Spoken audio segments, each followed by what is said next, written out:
Hello friends, welcome to all. आज मैं आपके लिए जो वीडियो लेके आ रहा हूँ, देखिए अमेरिकन मार्केट भयंकर गिरावट देखने को मिल रही है। डाउ जोन्स एक टाइम पे अभी 900 पॉइंट नीचे गिर गया था। नैस्डैक में बड़ी गिरावट देखने को मिल रही है। लेकिन जरा देखिए टेक्नोलॉजी कंपनीज जिनका मेजर रेवेन्यू अमेरिका से आता है, इन्फोसिस, टीसीएस, विप्रो, ये आईटी कंपनीज, इनके शेयर्स बिल्कुल इंटैक्ट खड़े हैं। कोई बड़ी गिरावट के इनके ऊपर कुछ भी नामो निशान नहीं है। भाई ऐसा क्या आईटी कंपनीज को इतना फेवर किया जा रहा है क्या? देखिए एक बात मैं आपको बता दूं, लॉकडाउन कितना भी हुआ हो, आईटी कंपनीज के रेवेन्यू में आपको पॉजिटिविटी ही दिखी होगी, क्योंकि वर्क फ्रॉम होम से ये कंपनीज अपना बहुत बड़ा एक्सपेंसेस में बचत कर रही हैं। अब एक्सपेंसेस में बचत, जरा सोचिए पर एम्प्लॉय के बेस पे कंपनी में कितना खर्चा होता था, और वही कॉस्टिंग जो है, घर से काम भी डबल हो रहा है और साथ के साथ बचत ही बचत है। तो थोड़ा बहुत चैलेंजेस जरूर हैं, बट उसके साथ साथ मैं ये कहूंगा कि अब चैलेंजेस जो एम्प्लॉय को घर से डबल डबल काम करना पड़ रहा है उसके ऊपर लग रहे हैं। देखिए अब तो सीधे सीधे मैनेजर यही कहता है कि भाई घर ही में तो हो, कहीं जाना थोड़ा है, लॉकडाउन है, चलो देखो इशू आ रखा है। तो ये सारी चीजें जब आप देखोगे तो आईटी कंपनीज को फायदा ही फायदा। लेकिन आज की सिचुएशन जरा देखिए क्या हालात बने हुए हैं। और अगर मैं डाउ जोन्स को देखूं तो 800 पॉइंट की गिरावट, नेस्डैक को देखो तो 150 पॉइंट की गिरावट। तो ऐसे हालात में भी जब इन शेयर्स को आप देखोगे तो आप कहोगे क्या चल रहा है भाई। ये एडीआर के प्राइसेस है, ये इसीलिए मैंने स्पेसिफिकली इन स्टॉक्स को आपके लिए बताया, क्योंकि ये अमेरिका में अभी ट्रेड कर रहे हैं। आईसीआईसीआई बैंक का एडीआर देखोगे तो 5% के आसपास गिर चुका है। विप्रो का एडीआर कोई ज्यादा फर्क ही नहीं है, मतलब 0.5%, जो कि मैं कहूंगा ना के बराबर का फर्क। टाटा मोटर्स का एडीआर 6.5-7% के आसपास हुआ है। एचडीएफसी बैंक का एडीआर 2.5% के आसपास गिरा हुआ है। लेकिन भाई देखिए डॉक्टर रेड्डी लेबोरेटरीज 4.5% गिरा हुआ है। भाई ये तो कहोगे यार ये तो बड़ी गिरावट है।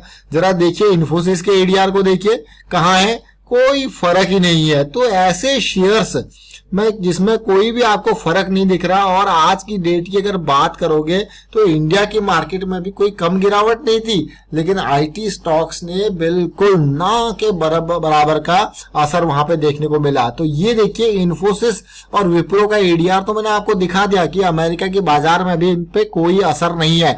इवन अगर मैं आपको दिखाऊं यहाँ पे आज के स्टॉक्स को आप देखोगे तो टीसीएस बल्कि गेनर की लिस्ट में ही था, एफ&ओ स्टॉक की लिस्ट में आपको दिखा रहा हूं, 17 पॉइंट का पॉजिटिव चेंज आया था इंडिया के अंदर भी। तो TCS, Infosys, Wipro, even HCL technologies को भी आप देखोगे तो वहां पे एकदम तो बहुत जबरदस्त तेजी थी, बट थोड़ा बहुत गिरावट बाद में वो जो तेजी आई थी वो खत्म हो गई और थोड़ा सा 9 पॉइंट डाउन जरूर ये गया। बट इन 3 शेयर्स की बात कर रहा हूं मैं, देखिए टीसीएस, इन्फोसिस और विप्रो। अब आपको क्या ये तो बड़ा खतरनाक सिचुएशन है, अमेरिका में इतनी बड़ी गिरावट आ गई। अब शेयर्स जब इतनी तेजी से भागेंगे तो ऐसे टाइम में ऐसे टाइम में जब इतनी तेजी से भागेंगे तो पॉजिटिविटी कम है।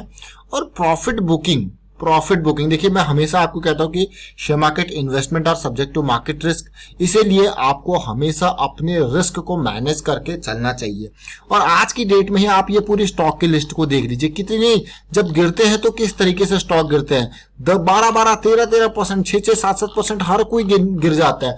तो ये आपकी प्रायोरिटी होनी चाहिए, अपने कैपिटल को सेव करना और अपनी प्रॉफिट्स को सेव करना। कई बार आपको ऐसा होता है अभी के टाइम पे जो लोग अपने प्रॉफिट्स को टाइमली बुक नहीं करते या टाइमली उनको सेव करके नहीं करते, तो ऐसी गिरावट में अच्छी खासी वो कहेंगे यार हमारा तो पूरा का पूरा जो है पोर्टफोलियो ही नेगेटिव में चला गया। इसीलिए हम आपको कहते हैं कि जिस थीसिस के हिसाब से, और कई लोग ऐसे होंगे जिन्होंने बड़े टाइम फ्रेम के हिसाब से लॉन्ग टर्म पर्सपेक्टिव से सोचा होगा, नहीं भाई मेरी थीसिस तो वीकली चार्ट्स की है, मेरी थीसिस तो मंथली चार्ट्स की है। तो वो लोग जनरली ऐसी गिरावट से डरते नहीं है, और उनको डरना भी नहीं चाहिए। उनको पता है कि भाई उनका जो स्टॉप लॉस है वो काफी नीचे है, उनकी थीसिस के हिसाब से ये करेक्शन की रिक्वायरमेंट थी और ये आ गई है।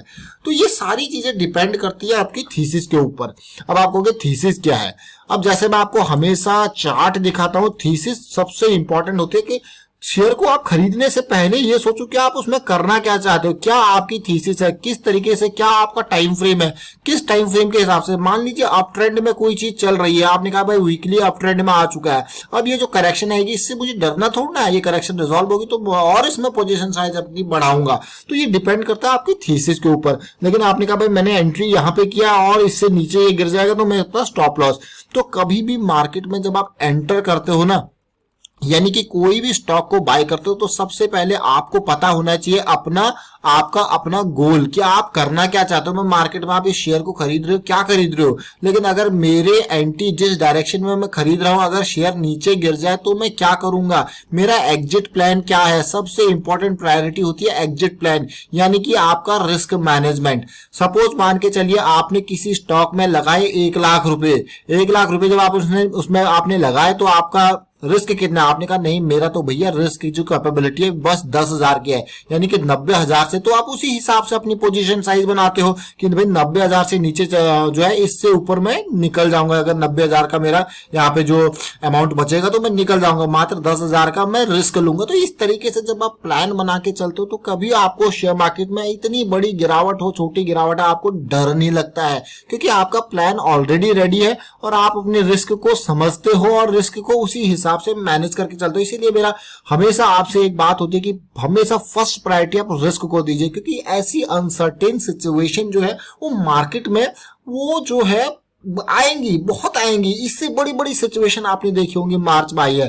तो आपको अपने गोल के ऊपर फोकस रखना है, अपने टारगेट्स जो अपने प्रॉफिट बुकिंग के ऊपर, जैसे जैसे आपको लग रहा है कि हाँ यार अब मेरा जो है ये गोल अचीव हो गया और ये चीजें अब बिगड़ती हुई निकल रही है, मैं एटलीस्ट अपने प्रॉफिट को तो सेव करके चलूं। अब टीसीएस इन्फोसिस जैसे शेयर्स को हम देख रहे हैं, जरा देखिए कि ये स्टॉक हमारे पास मंथली लायंस अटैक की फॉर्मेशन में थे। देखिए ये मंथली लायंस अटैक में कहता हूं, देखिए बड़ी कैंडल, छोटी कैंडल और बड़ी तेजी, और आज की गिरावट के बाद भी इनमें कोई ज्यादा फर्क नहीं पड़ा। इन शेयर्स ने, चाहे HCL, TCS, emphasis, in IT stocks ने सबसे पहले हमको रन दिया था जून के महीने में जब मे की लायंस अटैक कैंडल बनी थी, फिर अभी के टाइम फ्रेम पे इनमें तेजी देखने को मिल रही है। अब जरा सिचुएशन को देखिए कि किस तरीके से अब, लेकिन अब अगर कैंडल की मैं बात करूं, तेजी जरूर आई है, आपको गैर करेक्शन रिजॉल्व हुई थी और इसने बढ़िया रन दिया था।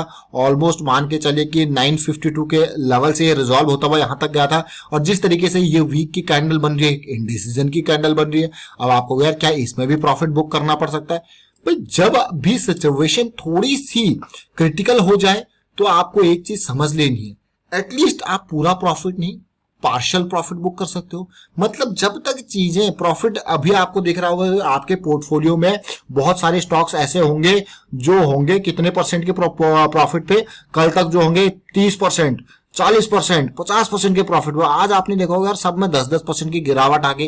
अब डिपेंड करता है कि भैया, इसीलिए मैं आपको कहता हूं कि जब भी आपको दिखे कि सिचुएशन थोड़ा सा डाउन जा रही है तो एटलीस्ट पूरा नहीं तो 50%, नहीं तो 25% आपको प्रॉफिट बुकिंग भी इंपॉर्टेंट। जब तक ये प्रॉफिट आप बुक करके अपनी जेब में नहीं लेते हो तब तक ये अनरियलाइज्ड प्रॉफिट होता है, रियलाइज्ड नहीं होता है ये तब तक। अब मैं आपको देखिए टीसीएस के शेयर के, या हमने इन्फोसिस के शेयर की यहाँ पे बात करी, और अभी फिलहाल जो है बड़ी अपर शेडो आपको देखने को मिल रही है, जो कि दिखा रहा है कि डायरेक्शन हाँ डाउन जरूर आ सकता है शेयर आने वाले टाइम पे, प्रॉफिट बुकिंग इसमें भी देखने को मिल सकता है। अब टीसीएस के शेयर को देखिए जरा, ये देखिए डेली टाइम फ्रेम पे, यहां पे भी आप देख रहे हो कि ये इंडिसीजन की कैंडल आज से नहीं 15 सितंबर को बन गई थी और आज फिर से उसी तरीके की सिचुएशन बनी है। और हम एक्सपेक्ट करेंगे अगर मार्केट इस तरीके से डाउन रहे तो 20 EMA के आसपास से सपोर्ट लेने की कोशिश कर सकता है।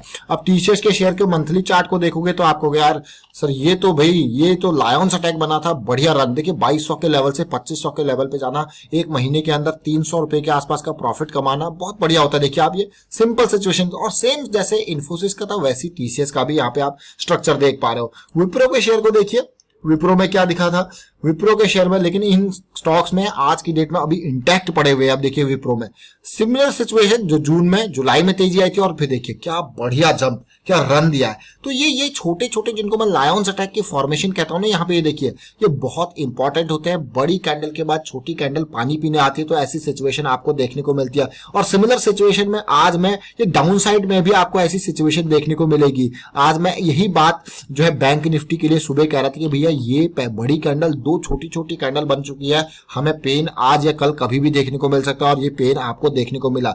न केवल बड़ी कैंडल, आप देखिए डेली टाइम फ्रेम पे, जैसे कि सुबह की वीडियो में आपको क्लियरली बताया भाई ये लो आज टूटा तो फिर ये पेन की सिचुएशन इसमें सामने आएगी। तो शॉर्टिंग अपॉर्चुनिटी, देखिए मार्केट को यूनिडायरेक्शनल मत सोचिए। मार्केट को आप जब डाउन गिरता है बल्कि तब और ज्यादा चांसेस आपके पास होते हैं। जब मार्केट डाउन साइड जाता है ना, जैसे बैंक निफ्टी का ही मैं आपको ये दिखा रहा हूं, देखिए 5 मिनट का चार्ट है, ये ऑलमोस्ट 21,900 के लेवल पे शॉर्टिंग की बहुत ही बढ़िया अपॉर्चुनिटी विद स्टॉप लॉस। आप देखिए कितना स्टॉप लॉस, और इसमें भी जब हम इंट्राडे करते हो ना तो स्टॉप लॉस बहुत इंपॉर्टेंट, वो भी स्टॉप लॉस मार्केट ऑर्डर लगना चाहिए।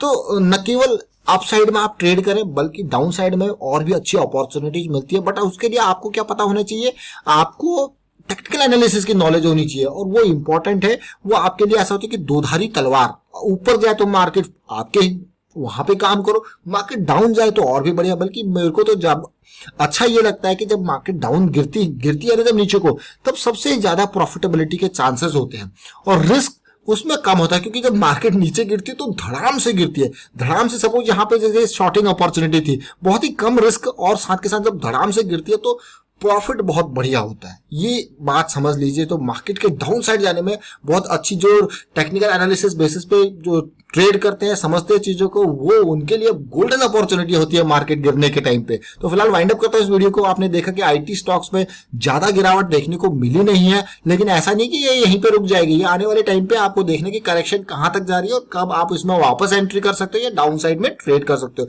वीडियो अच्छा लगा तो शेयर जरूर कीजिए, लाइक कीजिए, चैनल सब्सक्राइब नहीं किया तो जल्दी से सब्सक्राइब कर ले और बेल आइकन को भी प्रेस कर ले, जिससे आपको नोटिफिकेशन आती रहेगी। Thank you for watching the video.